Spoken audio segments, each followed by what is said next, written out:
అన్న నమస్తే అన్న. నమస్తే. సో ఇప్పుడు తమిళనాడుకి హీరో విజయ్ గారు సీఎం అయ్యారు కదా, అయితే ఇప్పుడు అందరి దృష్టి కూడా ఏపీ రాష్ట్రం మీద పడింది అన్నమాట.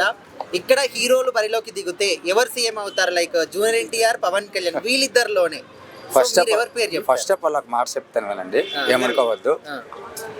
తమిళనాడుది ఆంధ్రప్రదేశ్కి చాలా తేడా ఉంది. ఆంధ్రప్రదేశ్లో కుల రాజకీయాలు, తమిళనాడు వన్ సైడ్, ఎటిల్ని వన్ సైడ్. అంతే మరకలా కాదు, ఎస్సీ ఎక్కువ అక్కడ.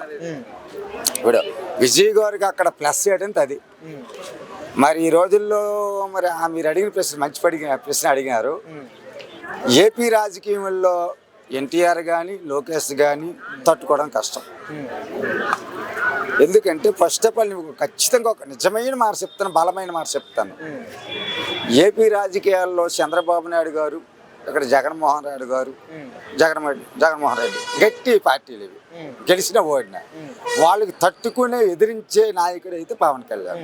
సరే, ఇప్పుడు జూనియర్ ఎన్టీఆర్ గారు పాలిటిక్స్ లోకి రావాలి అని చెప్పేసి టీడీపీ సీనియర్ నాయకులు చాలా మంది కోరుకుంటున్నారు. మంచిదే, తాత వారసత్వం నిలబెట్టాలి అని చెప్పి. మంచిదే. సో ఆయన వస్తే కళ్యాణ్ గారు వెనక్కి తగ్గుతారా, లేకపోతే ఆయనే ముందంజలో ఉంటారా? అంత ఎన్టీఆర్ గారికి కించపరిచినట్టు ఉంటుంది. ఏమి మాట చెప్తా క్షమించాలి. ఎన్టీఆర్ జూనియర్ ఎన్టీఆర్ వచ్చిన ముందుకు వెళ్ళాడు. కొంచెం ఎక్స్పీరియన్స్ కావాలి. అనం కాదు, ప్రజా ఆధారం ఉన్నప్పుడు కూడా తట్టుకోవాలి, ఒత్తిడికి తట్టుకోవాలా, కెపాసిటీ ఉండాలా. ఎవడు పొడిచేస్తాడో తెలియదు, ఎవడు ఏం చేస్తాడో తెలీదు, ఏం మాటలు అంటారో తెలియదు. అసలు అంతవరకు ఎందుకు చిరంజీవి దమ్ము లేకనుకుంటారా? ఈ రాజకీయ నాయకులు ఆడిన మాటలు తట్టుకోలేక ఇటువంటి మాటలు మనకు అవసరం లేదని రాజకీయం వదిలేండం. మరి కళ్యాణ్ గారు ఇంత స్ట్రాంగ్ గా ఎందుకు ఉన్నారు? పవన్ కళ్యాణ్ అనేది ఒక టైగర్. ఆయన అవమానాలు పడినా సరే ప్రజాసేవ చేయాలా, మనం ప్రజలకి మేలు చేయాలా, ప్రజలకి రక్షణగా ఉండాలా. మంచి దృఢమైన సంకల్పము, మంచి సిద్ధాంతాలున్న వ్యక్తి పవన్ కళ్యాణ్ గారు. పవన్ కళ్యాణ్ గారు ముందు మన తెలుగు హీరోలు ఎవరైనా రావచ్చు, అందరూ స్టార్లే, కానీ నిలబడలేరు. ఖచ్చితంగా ఎన్టీ రామారావు గారు అంటే నాకు కూడా అభిమానం. ఎన్టీఆర్ అంటే కానీ నిలబడలేరు. సాహసం ఉండాలా, దమ్ము ఉండాలా, ధైర్యం ఉండాలా ఉన్న వ్యక్తి ఆంధ్రప్రదేశ్లో ఖచ్చితంగా ఇప్పుడు కొన్ని పొలిటీషియన్లో సేవా కార్యక్రమంలో కానీ దేంట్లో కానీ అంతవరకు ఎందుకు. ఇప్పుడు వరకు పవన్ కళ్యాణ్కి ఇచ్చిన శాఖలో ఈ మునిపిటి కూడా ఏ నాయకులు కూడా ఇంత అభివృద్ధికి తీసుకెళ్ళలేదు. మా స్వాస్థం దమ్మున్నాడు, గర్సున్నాడు, ప్రజల పైన మంచి అభిప్రాయం ఉన్నాడు. ప్రజలు అందరూ బాగుండాలా, నేను నష్టపోయినా పర్లేదు, ప్రజలు బాగుండాలా అన్ని ఏకైక వ్యక్తి ఇండియాలో నెంబర్ 1 వ్యక్తిగా పవన్ కళ్యాణ్ గారు.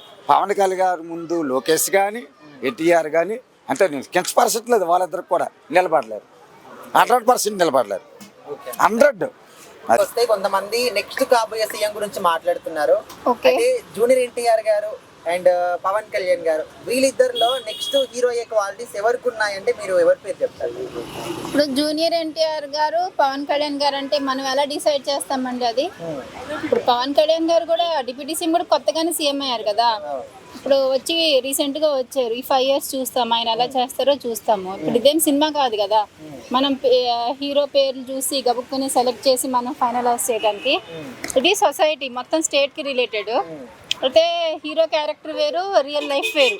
ఇప్పుడు సీఎం అంటే అది రియల్ హీరో అనమాట. మూవీ అంటే అది మూవీ వరకు హీరో, జస్ట్ ఆ రెమ్యూనరేషన్ కోసం చేస్తారు. సో దాన్నే మనం కన్సిడర్ చేసుకుని రియల్ లైఫ్లో కూడా వీళ్ళు ఇలాగే ఉంటారని మనం చెప్పలేము. అంటే మేడం ఇప్పుడు విజయ్ గారు చాలా తక్కువ సమయంలో సీఎం అయ్యారు తమిళనాడుకి, 6 months గ్యాప్ లోనే. సో ఆయన ఇన్స్పిరేషన్ తో ఇప్పుడు టీడీపీ వాళ్ళు కూడా చాలా మంది కోరుకుంటున్నారు జూనియర్ ఎన్టీఆర్ గారు వాళ్ళ తాత వారసత్వాన్ని తీసుకురావాలి అని చెప్పేసి. అంటే విజయ్ గారు అంత మూవీలో హీరో అయినంత మాత్రాన సీఎం వెంటనే అవ్వాలని, ప్రాంప్ట్ గా అవ్వాలని రూల్ ఏం లేదు. నాకు తెలిసి ఆయన బయట మూవీతో పాటు కాకుండా బయట కూడా పబ్లిక్ ఏమైనా సర్వీస్ చేసి ఉండొచ్చు. దాని మీద గుడ్ ఇంప్రెషన్ తో చాలా ఫాస్ట్ గా ఇన్స్టెంట్ గా ఆయన 6 months లో సీఎం అయ్యారంటే అంత ఈజీ కాదు. మరి అలా అనుకుంటే మన స్టేట్ లో పవన్ కళ్యాణ్ గారు 10 years స్ట్రగుల్ అయ్యారు కదా. జనాల మధ్యలోకి వెళ్ళి చాలా హార్డ్ వర్క్ చేసి చాలా ప్రాబ్లమ్స్ కనుక్కుంటే లాస్ట్కి ఇప్పుడు వచ్చారు. సో సీఎం అవటం అంత ఈజీ ఏం కాదు. ఆయన విజయ్ గారు నాకు తెలిసి మూవీతో పాటు బయట కూడా ఏదో సర్వీసెస్ చేసి పబ్లిక్లో మింగిల్ అయినట్టున్నారు. దాని మీద వ్యక్తిత్వం మంచిది, ఆయన యొక్క నేచర్ మంచిది, ఈయనన్నే సీఎం చేయొచ్చు అని పబ్లిక్ ఫైనల్ చేసి ఆయన్ని ఎలక్ట్ చేసుకున్నారు. ఇప్పుడు పవన్ కళ్యాణ్ గారు ఆల్రెడీ 10 సంవత్సరాలు ఎక్స్పీరియన్స్ చేశారు. ఇప్పుడు ఆల్రెడీ ఆయన డిప్యూటీ సీఎం గా ఉన్నారు. సో ఒకవేళ ఇన్ కేసు ఇప్పుడు జూనియర్ ఎన్టీఆర్ గారు రానని కూడా చెప్పారు. బట్ ఒకవేళ రంగంలోకి దిగితే వీళ్ళిద్దరిలో ఎవరు సీఎం అయ్యే క్వాలిటీస్ ఉన్నాయంటే ఏం చెప్తారు? సీఎంఐ ఇప్పుడే చెప్పాను కదండి, సీఎంఐ క్వాలిటీస్ అంటే మనం వాళ్ళ ఫేసులు చూసి మూవీలో పర్ఫార్మెన్స్ చూసి, మూవీలో అయితే అందరు హీరోలే గుడ్ పర్ఫార్మెన్స్ ఉంటుంది, బట్ అది రియల్ లైఫ్లో కూడా ఉండాలి. ఇప్పుడు ఇది సీఎం అంటే సొసైటీలో పబ్లిక్ అందరికీ సర్వీస్ చేయాలి కదా, చాలా ఓర్పు సహనం అండ్ చాలా జెన్యున్గా ఉంటేనే పబ్లిక్కి నచ్చి వాళ్ళు ఎలక్ట్ చేసుకుంటారు. సో మీరు జూనియర్ ఎన్టీఆర్ గారా పవన్ కళ్యాణ్ గారు అంటే నేను ఎలా చెప్తాను చెప్పండి. పవన్ కళ్యాణ్ చూద్దాం, ఆయన అయితే ప్రెసెంట్ అయితే బాగానే ఉంది. ఈ 5 years కూడా ఆయన పర్ఫార్మెన్స్ బాగుంటే నెక్స్ట్ టైం ఇద్దరు పోటాపోటీలో ఉంటారు. నాకు తెలిసి మళ్ళీ సెకండ్ టైం కూడా పవన్ కళ్యాణ్ గారే వస్తారు. బికాస్ జూనియర్ ఎన్టీఆర్ గారు ఫస్ట్ టైం కాబట్టి అందరూ ఆయన సినిమాలో హీరో, మరి బయట ఎలా చేస్తారో ఆయనకి ఎక్స్పీరియన్స్ లేదు, ఈ రకంగా పబ్లిక్ క్రిటిసైజ్ చేస్తారు. అదే మూవీలోకి వెళ్తే ఆయనకు బాగా హిట్స్ వస్తాయి. బట్ రియాలిటీలో అయితే ఇలా గవర్నమెంట్లో పాలిటిక్స్ అయితే ఎక్స్పీరియన్స్ లేదు, ఏజ్ తక్కువ, ఇలాగని మన పబ్లికే విమర్శిస్తారు. ఆయన ఫ్యాన్సే ఈ రకంగా 2 roles-గా మాట్లాడతారు. కాబట్టి నేనైతే సెకండ్ టైం కూడా పవన్ కళ్యాణ్ గారే వస్తారు. ఒకవేళ జూనియర్ ఎన్టీఆర్ గారు రావాలంటే ఆయన కూడా పబ్లిక్లో మింగిల్ అయితే టైం పడుతుంది.